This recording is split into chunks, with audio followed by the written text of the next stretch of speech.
What is up, Buffalo Fanatics? Rico, it's Rico and Bot on the pregame show powered by BetUS. It's Monday Night Football at the Ralph. It's the Bills and the Jags under the lights. Rico, talk to me, baby. How you under feel? the lights? The Bills 2-0, Jacksonville 0-2. Which team wants it more? That's what it's going to come down to, because one team's trying to save their season, the other team's trying to solidify and let people know that they are for real. The real question is, within those 60 minutes, within the white painted lines, who is going to prevail? That's what it's going to come down to today. Jacksonville needs this win. Jacksonville must win, because if they don't, could their season be in the toilet? And that's the big question right now. And they can't have that happen. The season is too young, but yet these games matter and they mean a lot. So we will see what happens under the bright lights in Buffalo.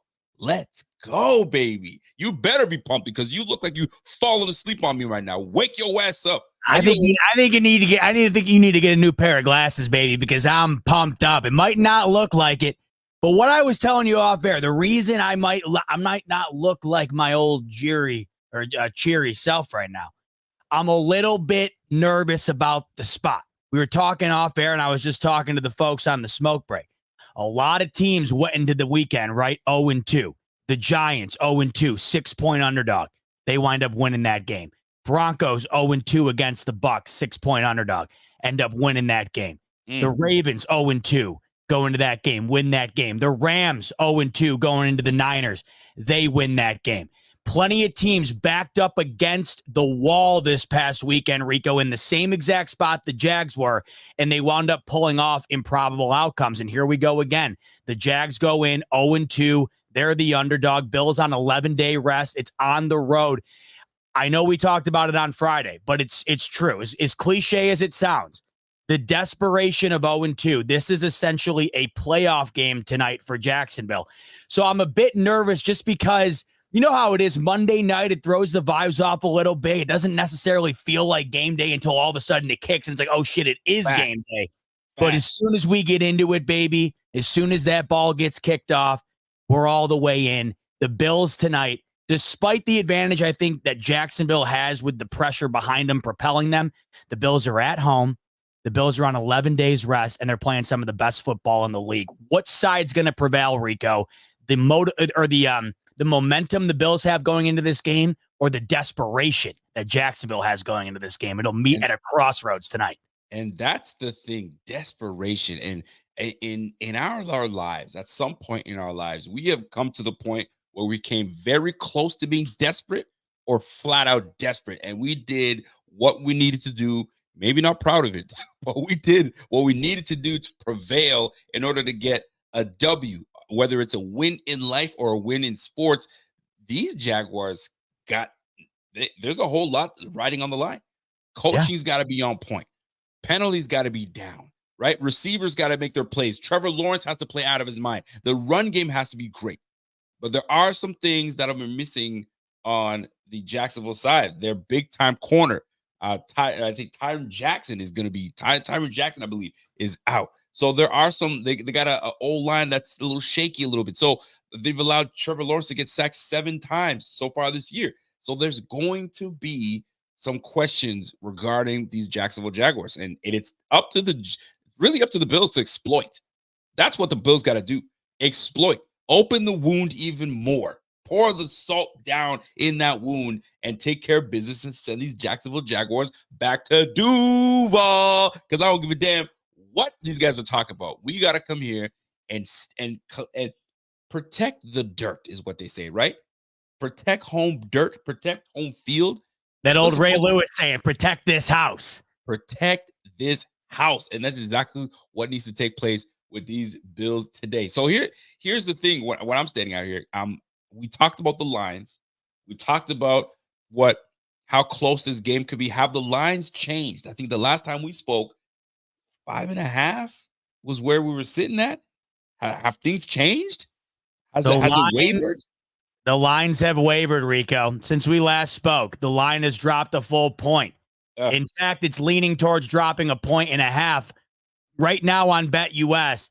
The Jacksonville Jaguars are 4.5-point dog going into this game. At other areas, it's down to 4. Wouldn't be shocked if it gets there on BetUS soon here, as the plus 4.5 is at minus 115. A lot of money coming in on Jacksonville, and I think it might have to do with what I just spoke about. You saw a lot of these dogs going into the weekend back against the wall, big underdogs. They either covered or they wound up winning outright. So right now the line has moved a full 1.5, or a full point rather, down to 4.5, with the over-under sitting right around 46.5. Rico. Now we had both predicted about a 6-point margin of victory. If you're in our camp, do you think that's going to happen? 150% sign-up bonus using the promo code YouTube150 up to $2,000. That also gets you 125% bonus on your next 2 deposits after that. You and I think they're covering that spread, but I'll ask you this, Rico, after what you saw this past weekend, similar to how the line is currently moved on BetUS because of this, is it changing your mind at all in terms of the spread and how you think this game ends up going down? Do you think that factors in and keeps the game even closer than we predicted? Well, and this is the thing. This is what puzzles me. This is where I sit here and say, okay, so what's changed exactly? Forget about all the games that took place this Sunday. What has changed within this lineup? Nothing's changed. Josh Allen still playing. Keon Coleman still playing. Shakir still playing. The old line still intact. The last time I checked, Coach McDermott's still coaching. Babich is still coaching. So what the heck has changed where it's dropped a point? What, because a few people put a couple dollars because of what happened this weekend? Listen, if we know sports the way we know sports, and we know the team that we're rooting for, and nothing's changed the last couple days, I expect the same thing. I'm not saying it's going to be a beatdown, but I expect a win from the Bills. Now, is this going to be a tough matchup? Absolutely. Now, I got to give this to my man, James Mountain Man. He sent me a message, and it was directed just for you. He goes, Z-Bot's got to chill with saying that we're just going to roll through these guys. And because every week is different. Just because the Jacksonville Jaguars lost to, the Dolphins, just because they lost last week, doesn't mean it's going to be the same performance that they're going to put on. They're going to come out here and play a different ball game. I totally agree in that regards, but I want you to defend yourself in that case. Do you still feel just as confident as you were before? I know you're kind of wavering a little bit because of all these wins that happened this weekend, but he's saying, hey man, every week is different. Don't think the Bills are just going to sit here and roll over. Z-Bot, explain yourself. Well, I want to know from Mountain Man where I said the Bills are going to roll in this game. I predicted a 26-20 victory. I don't know if that indicates a rolling by any means. I think the Buffalo Bills win this game because they're the better football team, but I don't think that they're going to roll over the Jacksonville Jaguars. If they do, then that just proves to all of us that the Jacksonville Jaguars are what they've been through 2 weeks, and that's a mediocre football team who offensively have not been able to put much together. This team in general, they seem to be built through their defense through the first couple of weeks, but we just saw a Cleveland Browns team last week put up 18 measly points against this Jacksonville Jaguars team. That was enough to get it done. This is the same Cleveland Browns team, Rico, who was spotted a 7-point lead 10 seconds into the game against the lowly New York Giants this past weekend. Did not allow a single point in the second half and still wound up losing to those Giants. That team beat this Jacksonville Jaguars team, held them to 13 points. This Buffalo Bills defense is right up there with the best of them. We know Cleveland has a terrific defense, but Buffalo does as well.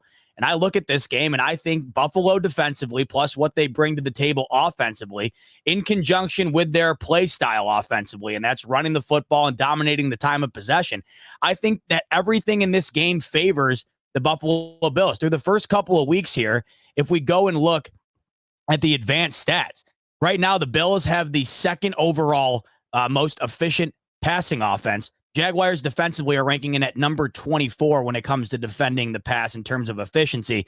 The pressure rate right now, the Bills offensive line is allowing in terms of ranking. They're number 4 right now in terms of pressures allowed. Jacksonville number 29 in terms of their pressure rate defensively. So the Bills offensively are doing a good job of stifling what the Jaguars defense does best. And then on top of that, I just think the Bills defensively match up well with just about anybody. I understand going into this game, you're facing off against a team that has found ways to do things that might be outside of their character on a week in and week out basis to get the W. But Trevor Lawrence is 0-7 in his last 7 starts. And the way I look at it right now, I have no reason to believe on 11 days rest at home under the lights in a position where the Bills seem to do very well, that the advantage is not towards the Bills, despite the fact that I do think there is some advantage towards Jacksonville in terms of the desperation that goes into needing to get this W. If it were week 1, I'd probably predict a different score. I think the Bills might win by more, but tonight I just think the amount that goes into the Jacksonville Jaguars needing this game has to factor in to some degree. But I think despite that, the Bills end up still winning. But that does factor into the idea I have in this game being closer than maybe it should be. I just think through 2 weeks, though, Rico, the Jacksonville Jaguars have not given us any reason to think that they have what it takes to go into Buffalo on primetime and get a W. How do you think? Well, here's the thing. There are factors right now that have me. I don't want to use the word worried because it's not a matter of worried, but it is more of a matter of I'm paying attention to that because it plays a factor, and something that we've been relatively really good at is converting on our third down conversions. And this year alone, it hasn't been great. If you're looking at what we were able to do last year, I think we finished the year hovering around that 49 to 50%. So listen, half the time we're converting on our third downs. Like that's amazing, right? So right now on third down conversions alone, we're 6 for 18. We're 6 for 18. We're not where we should be. And that's where we need to clean things up. But here's the thing. Normally, if we're not converting on third downs, we're definitely going for it on fourth. And right now, we are 3 for 3 on fourth down conversions. We're 100%. So if we're not getting it on third, chances are if it's like a yard or two, McDermott has been bold enough to say, I trust you. I trust the offense. I trust Joe Brady. Go for it. Let's convert. Let's keep the ball rolling. Because that's exactly what we did to kind of break the game open when we found James Cook on that 4th and 3 leak in for the end zone. And that kind of set the tone for how we were able to take that game. So this third down conversions, that's the only thing that kind of worries me. I'd rather us kind of keep time of possession in our hands. Because if we're not converting, we're giving the ball back up. And right now, time of possession, we haven't really controlled it. But defensively, we've been able to do what we're capable of doing. And right now, we have a time of possession of average of 27 minutes a game. So I feel that we could be a little better than that I guess in that department, based on if we convert on third downs. We convert on third downs, guess what? We hold on to the rock, and then we control the game, which allows us to keep running the rock. And I mean, pretty much showcasing what we're able to do is be a balanced offense. We're not having to sit here and air raid the ball out and keep tossing all over the place. We can actually control the game this way. So that's what I'm looking forward to. And once we do get to that point where we control things, I think we'll be all right. We'll be able to put some points up on the board on these boys. I mean, we're averaging what, over 30 points? Over 30 points a game. Plus in both games. Listen, man, we're putting up 30 points a game. We're defense is stifling. We're doing what we got to do. Were you able to see what the inactive list looks like? I haven't taken a peek. Do you happen to have it in front of you? I happen to have it pulled up, my guy. So what I find interesting is one of our safeties has been put on the inactive list. I'm going to ask you, just take a wild guess who was put on the inactive list.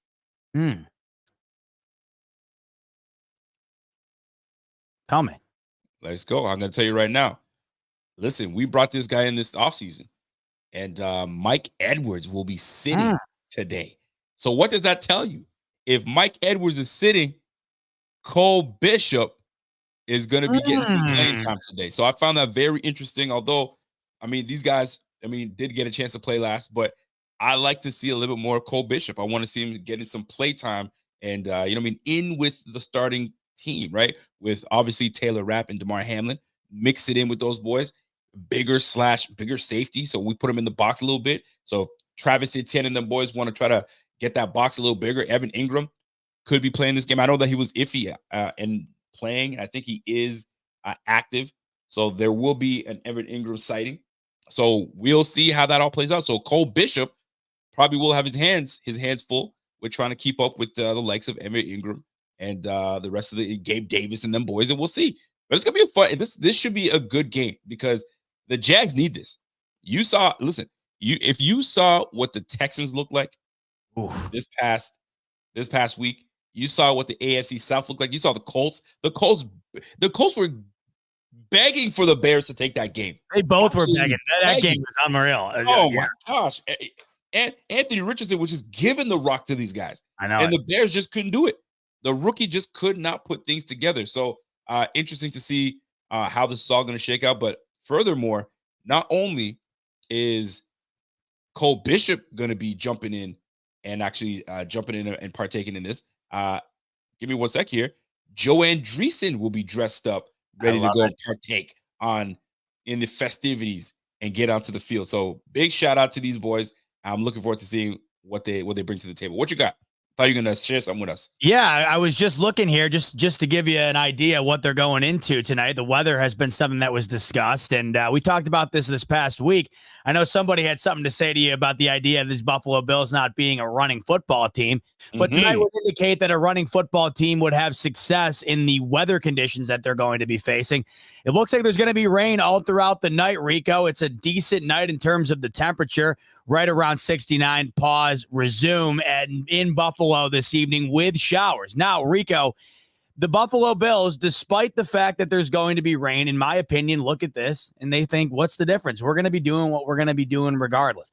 These Buffalo Bills have been running the ball significantly more than they've been throwing it. And if you looked at this weather in the past, the first thing you might think of is, man, that's advantage to anybody playing the Bills. Right. Anytime you'd look at weather conditions that weren't ideal, you would immediately think, despite the fact that most people are under the impression that weather conditions that are negative positively impact the Bills. That wasn't the case. Just because the Bills are in Buffalo doesn't mean the weather benefited them. That's not true. But I think it is true now. The way that this team plays, the way that their offensive game plan is conducted on a week in and week out basis. It just, I look at this and I don't know how much of a factor it'll be, but it looks like it's going to rain all throughout the evening. And I look at this now compared to the way I used to look at it, and I think, whatever. The Bills are running the ball at, roughly a 60-40 clip at this point through 2 weeks. And I think that they're going to want to do that again tonight, regardless of the conditions, but this might emphasize it a little bit more. Now, I know the secondary there that you had mentioned about Jacksonville is a bit banged up. Maybe that leads to some more throwing for the Buffalo Bills tonight than they've shown through the first 2 weeks. But I think to begin the game, at least, Rico, the emphasis for these Bills throughout the year, I would imagine, under Joe Brady, it's going to be running the football until somebody proves they can stop it. And that, of course, coincides with allowing Josh Allen to do his thing. But, what they've done thus far, it's the don't fix it if it isn't broken type mentality. And I just think you factor in the weather a little bit here. Why not run the ball until they stop you? I think we wind up doing that again tonight, and we'll see if it winds up continuing to be successful. I think that's exactly what it is. And one of the things that we got, listen, I have some friends that are down there right now. Shout out to my girl, Krista. She's down there now. And I asked, how is the weather down there? I'm actually curious. Yeah. And her response, I thought I was going to get, hey, it's kind of chilly. It's kind of, dude, she said it's cloudy, but it's warm. So we'll see how it all plays out. But now if the precipitation starts to come down, starts to rain a little bit, then it changes the whole ball game. But we didn't draft Josh Allen to hand the football off. Let's keep it a buck here. We didn't draft him to be cute on the sideline and hand it off because a little bit of drizzle coming down. Listen, we brought him here so he can throw into the wind, so we can cut through the wind. We brought him here because he's played in adverse weather when he was in Wyoming, right? What do they call it? 1725 is what they call it out there because of the altitude and this and that. So, he's played in some awful, god-awful weather. So a little bit of drizzle ain't going to do nothing for Josh Allen. Listen, man, are you open? I'm going to sling that thing. You better catch it. But we know the name of the game, man. Everybody's been complaining about the game is we should outlaw too high safety because the quarterbacks aren't able to pass the football and too much running. Listen, man, black and blue, baby. You run the football, you got to stop it. We are going to run it. We're playing good defense. And if we got to keep winning the way we're winning, listen, bring me those W's all the way into the playoffs and all the way to a championship. That's got to be, that's how it's got to be. It doesn't have to be sexy all the time. A win is a win. That's what matters. That's what gets us division. First things first, get the division, but you got to get these conference wins. These conference wins are big. That's the one that you need to get. We can't lose them. Last year, we lost too many conference games. I kept it right to the end where we're like, we need to win this last game. Nah, man, we gotta start taking care of business. Right now, we took care of one. We gotta take care of another. And tonight it starts against the Jacksonville Jaguars. Jaguars. To that point, by the way, maybe something that the Bills see tonight that they haven't seen much of that could factor into that. The Jaguars have utilized man coverage on 52.6% of opposing dropbacks, the highest rate in the NFL. Only the 2021 Dolphins played man coverage at a higher rate. So the Bills could see man coverage in a higher capacity tonight. Does that, just based off of hearing that, does that factor into you in any regard as to how Joe Brady might approach this game plan a bit differently than others? Listen, don't turn your back on Josh Allen. You turn your back on Josh Allen, he's going to have one of them Lamar Jackson games where he gives you 80 on the ground and gives you 200 on top. So pick your poison at the end of the day. Because if you're going to go man to man, you better be confident in your cover guys that they're going to lock up the receivers so much that Allen is going to sit here not knowing what to do and shook. He's not Bryce Young where he doesn't know where to go with the football. Listen, man, he's making his checks. He's checking his list twice, and he's making sure that if he doesn't see what he likes, you're going to get these legs. And if you dare try to come up and challenge me, you might get these nuts on your forehead. You already know what I'm talking about. I don't gotta go any further. So pick your poison, baby. Pick your poison. But I need this win. I need this win. Now, I do have one issue. I was talking to my man James about this thing. And I want to get your thoughts on this. Because I know this whole mantra right now is everyone eats.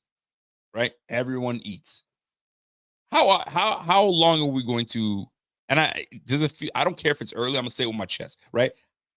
It's cute because it's a great saying. Everybody eats, but there's gonna come a time where someone's plate is gonna have to be a little bit more full of food, right? Not everybody's gonna get a chance to eat, right? And I bring this up because there's gonna come a time where we might get challenged. Like today, we might get challenged. There's something about when we play the Jaguars, they tend to keep things close. So there's gonna be a moment where I need to rely on somebody.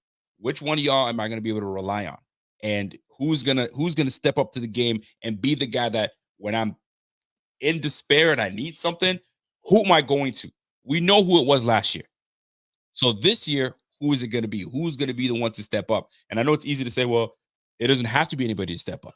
But when it comes down to it, at the end of the day, when we need to make a play, you got to know your guy is going to step up. But it is early.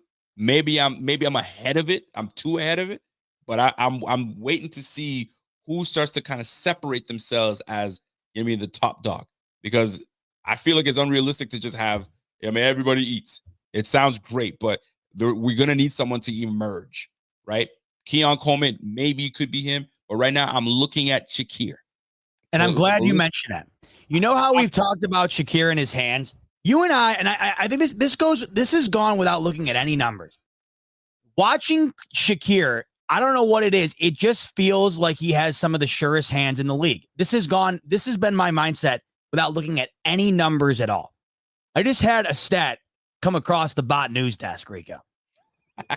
And it not only furthers that argument, it actually proves that Khalil Shakir, pretty much since the last two seasons have commenced, has been the surest hands in the NFL based on the numbers. Ready for this, Rico?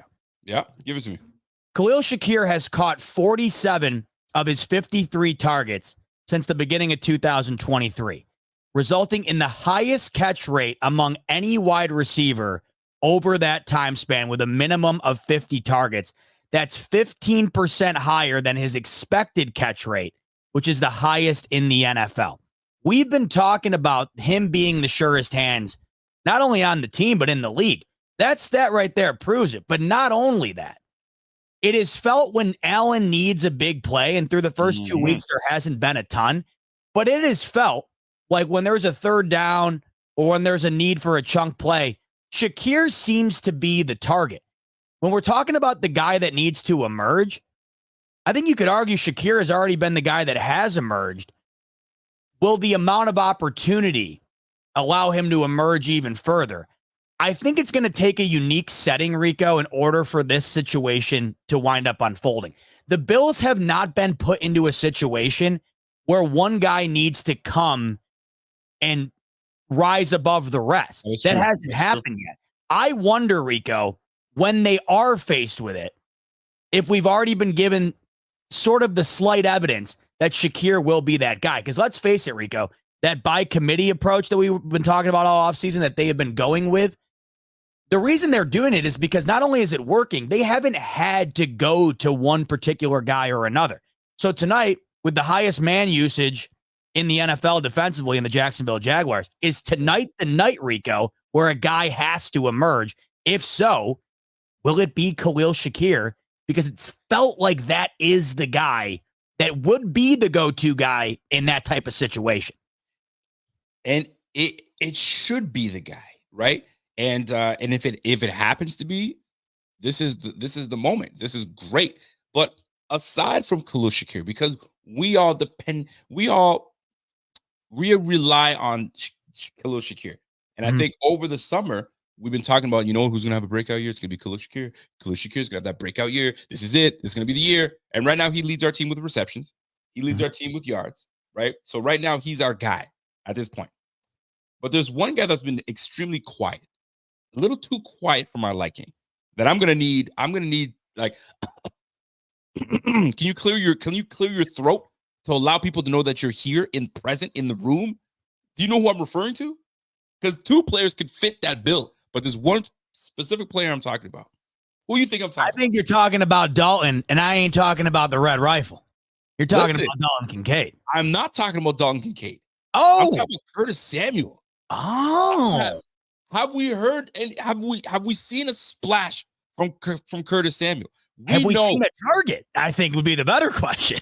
Listen, let me tell you something. What we see from Curtis Samuel. So right now, Curtis Samuel has 3 receptions, 4 targets. Yeah. Right. So, and we paid him some good money. I think he's getting paid what, $8 million a year. So he's been a little too quiet for my liking, and I need Joe Brady to find ways to get him open. So this game being a team that does a lot of man-to-man, this could be the game that we see him get going. And it's not because he's a slouch, not because he's some kind of scrub. Curtis can play. It's just that now this I need to see something, man. 2 games in, I need to see a little something. So this might be the game where hello, folks, I'm in the game. I'm here. Here I am. Target me. Let's go. I need to see something happening. So Khalil Shakir, we know he's gonna do well, but Curtis Samuel, bro, I need to hear a little more. I think we've heard more and seen more from Mac Hollins than we have Curtis Samuel. And he was supposed to be the guy that's gonna be the gadget guy. He's gonna be this, that, and the third. I bet. I need to see a little bit more from my guy Curtis Samuel. Not that he's a scrub, but I'd like to hear him go, I'm here too. So be loud, man. Be loud. Yeah. We need to see something. That's what I'm waiting for. At the end of the day, though, the reality of the situation is a guy like Caleb Williams yesterday in one game threw the ball 52 times. Through 2 games, Allen's thrown it 42 times. So it's back to what I was just referring to, where it's like the man that needs to step up. There hasn't even been an opportunity to step up. There's been 31 completed passes total by Josh Allen this season. So I really do think, Rico, it's not going to happen. After if tonight's that night, I'm dying to see. Rico, we haven't even been given a chance to understand what this will look like. One of these defenses has to force the hand for Josh Allen. Once that happens, we'll see. Maybe it is Curtis Samuel. Maybe it is Kincaid. Maybe it's Shakir. One of these defenses has to step up, though. And I think ultimately what that comes down to, these defenses got to take the runaway. As funny as that is, because it's felt like the Bills, the identity around the Bills in terms of game planning for them defensively, it's been take the pass away and make them run. Now I think is take the run away. Not that you want Josh Allen to pass, but you want to know what is the strategy here for Josh Allen in the pass game? Because this is a whole different offense in terms of throwing the ball to new guys. We still don't even know what that looks like, as the Bills haven't had to do it. And here's what it comes down to. I mean, take what the defense gives you. And that's what it is. It has to be that way. Take what the defense gives you. If you're going to allow me to run the football, we're going to jam it down your throat, and that's just what it's going to be. If I have to throw the football minimum, so be it. And it is tough for me to say. I haven't heard too much from Curtis Samuel. I get it. The attempts have been down for Josh, right? Especially with the last game. I think he completed 13 passes. I can't recall, give or take around that end. So I get it. I totally get it. And if this is a man-to-man game, if they're going to try to take away something and make Josh, I mean, how do you have the nerve to make Josh throw? That's insane, because he will. He go cook you up. So at the end of the day, balance is what we like. It's been working. At the end of the day, once we get the dub, that's all that matters to us. I think that we both agree on that part. And the person that steps up, it'll be their moment, and they'll kill it, and then we'll do what we need to do. And that's what we take. And the game, I can't. The game's around the corner. It's about to start in about 10, 15 minutes, which is absolutely bananas to me. I need to get myself hyped up more. So my question to you, looking at this defense and looking at the offense, looking at special teams, what's got you fired up about this game right now? In the chat right now, what's got you fired up about this upcoming game against the Jaguars? I'll tell you right now, we win this game, we go to 3-0. I'm confident enough to put us at the number one team in the NFL after this game. We get the 3-0. We get the 3-0. The way the 49ers looked a little shaky. The Kansas City Chiefs, they looked all right. There were some moments here and there, but they got the dub no matter what. But we have the ability to surge to number one team in the NFL alongside the freaking Vikings, because the Vikings look good. Right? But we have an opportunity. That's what got me pumped. I'm ready to get to number one so we can kind of quiet down everybody else and be like, yo, y'all thought we were going to just lay down? Nah, bro. We're going to be top of the league with a win against the Jags. So that's what's got me pumped up. We could be at top of the league. What's got you pumped up to get you into this game and get you rolling and get you heated and get you out? My man is frozen, but he's back. There you go. Yep. I was just going to say, yeah, exactly. I'm going to be on the phone for the start of this game. I'm calling and canceling that internet provider. I have had about an absolute enough. Every time I'm on here, I got to say something. I will be on the phone during the kickoff of this game. I will be on the phone with the provider. And if the Bills is lose a yard, first drive, they're called Honest. And I'll be honest, they're dogs. Honest, they're called Honest Internet. And I'll be honest, they're absolute piss. It's awful. This is unbelievable. I can't take it anymore. I can't take it. Anyway, that's what's got me fired up. But what's got me even more fired up about these Bills, Rico, is the potential of going 3-0. You just said it. You look around the league right now, and there's 5 remaining 3-0. There's 5 remaining undefeated teams. There's 4 3-0 teams. The Bills are looking to be the 5th, right? They're looking to be the 5th. But you look at the undefeated teams right now. You got Kansas City, which they haven't looked good at all through 3 games, but they're somehow undefeated. You have the Pittsburgh Steelers, which it's remarkable that they're undefeated, but they're one of them. And then you have the Seahawks, the Vikings. It's been an unprecedented start to the year, and the top of the league right now is probably not what you would have predicted to some degree. If you were to move to 3-0 right now, looking around the rest of the league, especially with the schedule you have coming up, that's what's got me so pumped right now, Rico. A 3-0 start to me is pivotal in terms of the direction in which the Bills can take the rest of this season, because you got that huge game against Baltimore coming up this coming weekend. And Xavier's up at the household. He's going to be watching with Pete Bell tonight. Good luck, Zave. That's my brother-in-law, Zave, right here, Rico. He's going to be watching with my dad tonight. So it's a big one. But I think ultimately, Rico, that's what's got me the most pumped up out of everything. It's the ability to go 3-0 tonight, take that into the rest of the year. Because you look around the league, there's only about a 1/6 of the league remaining that's undefeated. And if they're able to take that into the next wave of this schedule, which is extremely difficult, at least on paper, you couldn't have asked for a better start. And it puts them at a much bigger advantage than the rest of the league currently is at right now. I'm totally with you. And that's why I rock with how this game is setting up. It's setting up to hush a lot of naysayers, hush your boy Peter Schrager, hush a whole lot of folks in the NFL. So I'm glad that you say the best for last, man. Monday night. Now I hate that it's a doubleheader. Listen, just give us the night and that's it. This doubleheader nonsense, cut it out. Cut it out. I'm glad that we're the first team. I mean, we're playing nearly at the same time, but to go back and forth, like you said, don't you cut my feed to go to the other squad. Let me watch my Bills all day, every day. And I'm lucky I even have a feed tonight with this dog shit internet. I've had about an absolute enough of this freaking company. I'll tell you what. Next time they're coming over here, they're ripping my shit out of the wall, and I'm kicking them out of the house. Yo, so who are you gonna go with if it's not gonna be honest? I'm going back to my old girlfriend. I dumped the old girlfriend because I thought she wasn't good looking enough or whatever. I tried to get the new girl on the block, and she's cheating on me. She's cheating on me. That's what the internet's done. She ain't producing. The other one was all reliable. I just thought I could get better, Rico, and the grass ain't always greener. Well, listen, Stephon Diggs thought he could get better too, and guess what? Ooh, he got his numbers. He got his numbers. He did. But that L was mighty, mighty tasty to him because I'm sure he's saying like, shoot, I look good today, but golly, dude, and I got CJ Stroud as my ass kicked. They got it handed. They got it handed to them. CJ Stroud is my fantasy quarterback. My fantasy team is not doing well at all. Dog poop, man. Golly. But yeah, Stephon Diggs looking good though, boy. You look at the numbers looking good there, boy. And you guys are what, 1-2? And got dragged through the mud, man. Let's roll. That's the way I look at it. So the way I look at it is this, man. I need to see your bold predictions, hot predictions. I need to see everybody's hot predictions and bold predictions before we head out and get things cracking. So, folks, I'll start with you, Bot. Score prediction in this game. What do you got? I got the Buffalo Bills taking it 26-20. I just think that the Bills edge it out at the end. I think the talent prevails. The better quarterback prevails. The better team on the rest prevails at home. I think they're going to get Jacksonville's best crack. I really do. And I think that results in a game that goes into the fourth quarter very tight. I think Jacksonville is going to be throwing everything that they have at them, whether that's trick plays going forward on fourth down more than you would anticipate. Jacksonville has got to throw everything at these Buffalo Bills tonight if the game winds up being tight because they cannot afford to lose.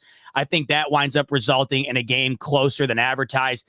But ultimately, I think the Bills separate at the end and they win a narrow margin game, 26-20. The Bills end up taking it, improving to 3-0, and ultimately ending the Jacksonville season as it stands, making them go to 0-3. But what about you? Are you still where you were the other day, or are you changed up a little bit? No, I'm not changed up. Bills still win. I think that we'll keep. I feel like it's not going to be a high scoring game. I don't know what it is. Something feels like it's going to be a lot closer. But I don't think they crack 20. So I still have it. I think I had it at 24-19 ish, give or take, around that score mark, 24-19, 24-18, around that score mark. But I think we actually covered the spread. That's the biggest thing. I think we covered the spread. I don't think it's gonna be as close as people may want it to be. But that stands out. But score predictions are great, but I need one bold prediction from you. And as you think about it, I'm gonna tell you what mine is. Von Miller keeps up his streak. He gets sack number 3, and I think he doubles up on that. I think he gets 2 sacks tonight and keeps the Trevor Lawrence-led Jaguars at bay as they try to make a push to try to make things great. And then the closer, Von Miller, comes in and handles business. So Von Miller, bold prediction, comes in with his 3rd sack, 3 straight sacks, and I think he might get a 2nd one today. You know what? Let me make it even more bold. He gets a triple. Hat-trick sack from our guy Von Miller today. I think he has a big one. And right now, I think I saw a stat from you. You said that he's got the highest pass rush rate win, I believe, in the league. So give it to me, man. 3 sacks for my guy Von Miller. Bold prediction. What you got? My man James Mountain says Bass walk-off. Listen, if it's a walk-off, I'll take it. That means we don't cover the spread, but I'll take it. Anything stand out for you, Bob? I don't know why this is screaming to me, but this is going to be my bold take. I'm thinking the Bills score a defensive touchdown tonight. That is my hot take. They had one last week against the Dolphins. That wound up being the nail in the coffin against Miami, and I think they run it back again tonight. I think there's going to be a defensive touchdown of some sort tonight in the rain that winds up being one of the bigger differences in the ball game that winds up separating the Bills. I don't know why I think that. Just something that's speaking to me right now. I think the Bills end up scoring defensively tonight. Well, my friend Edwin doesn't believe that that's going to happen. I don't know if he's a Dolphins fan, but he says Bills are going to get Likely. exposed today. Exposed. I'm not sure in what way they would get exposed. I'd love for Edwin to tap in and let me know how he feels the team will get exposed. But I'm looking forward to it. What about an unsung hero?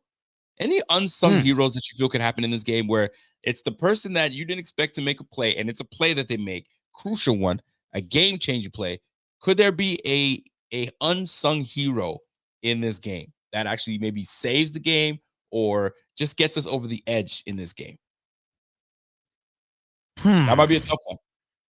So I'll jump in on the offensive side of the ball, Okay. and I'm gonna stay with Dawson Knox. I think he makes a crucial play in I this like game, that.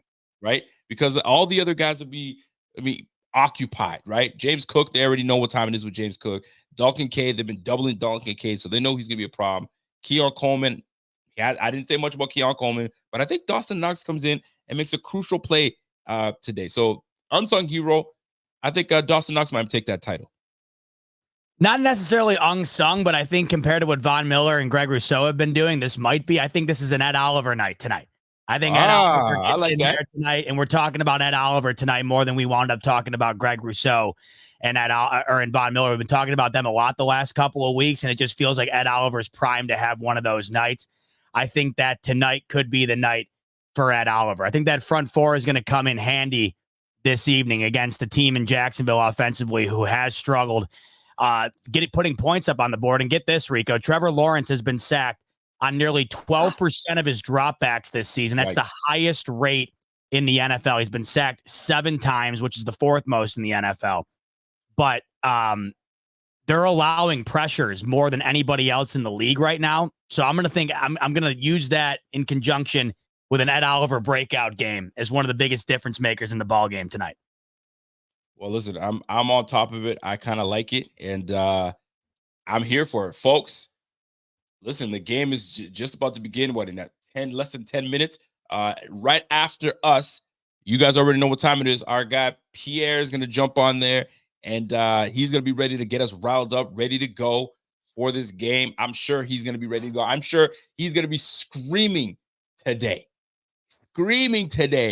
for remembering who we have. He's always reminding us. He's always jumping all over it. So let's go ahead and give him some love and get this thing cracking. But before we do, listen, we've talked about the many partners that we've had and the many, the things the ventures that we're getting into. And but how do you feel about jumping into one of the new ventures that we jumped into? How about it? The Bills are going to eat tonight, but you deserve to eat tonight too. Why not eat with our new friends over at Factor? I've been talking about the wedding, trying to eat right, get right for that wedding. And, the diet plays a big role in that. But the problem is you don't want to have to go to the grocery store and pick out all of this stuff in order to have the ability to eat right. That's where Factor comes in, and they wind up doing the hard work for you. They have a ton of meal choices to pick from on their website to help you meet your wellness goals. You can choose a variety of chef created meals with options like Calorie Smart, Protein Plus, Keto. They have everything. Never frozen meals are ready to go in about 2 minutes or less. So no matter how busy you are, you're ready to rock. Like tonight, the game kicks off in 7 minutes. 2 minutes from now, you can have your meal ready to go. They have 35 different meals available on their website with 60 add-ons to choose from. So there is a ton of variety to make sure that you have delicious breakfast, desserts, and everything in between. Tons of stuff to choose from on Factor. We got our first box coming in next week, and we're really excited about it because the food options look terrific. And if you want to join us with Factor, now's the time to do it, because if you go in the link in the description below and go to the website, factormeals.com/Buffalo50, and you use the code Buffalo50, you get 50% off your first box plus 20% off your next month with Factor as well. That's the code Buffalo50 via the link in the description below. And I don't know how it is in Canada, Rico, but the grocery prices up here are ridiculous. So a 50% off box plus 20% off your following month, and it's delicious, ready to eat meals in 2 minutes or less. You can't beat that. So make sure to take advantage of that opportunity we have. have going on. Not only that, but great job on that. And here's the thing: there are moments and days where you're like, man, I do not know what to make today. I don't know what to do. You know what? Crack open a factor box and get to going. 50% off your first box. Don't miss it. We're trying to hook you guys up. Jump in on that and let's get it rolling, folks. So while you try to eat a box of factor, the Bills are going to try to eat themselves into a dub today. So get your score predictions in the chat. Get your hot takes, your bold predictions in the chat.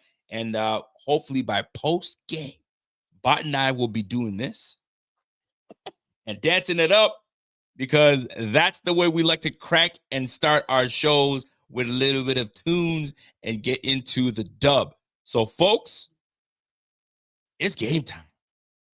I'm ready to go. I'm pumped. It's game time, baby. I've been waiting all It's day game time for this. It's game time. I love it. It's game time. That's what I'm hearing. Make sure to stay here. Pierre's got you covered throughout the game. Make sure to tune in afterwards. Hopefully my internet's better, because I'm canceling those bums during the game. We'll see you for the post-game show on your way out. Like button, subscribe button if you could. And, of course, BetUS, 150% sign-up bonus using the promo code YouTube150. Up to $2,000 on your first deposit, 125% bonus on the two after that. Enjoy the game, folks. We will see you afterwards for the post-game show.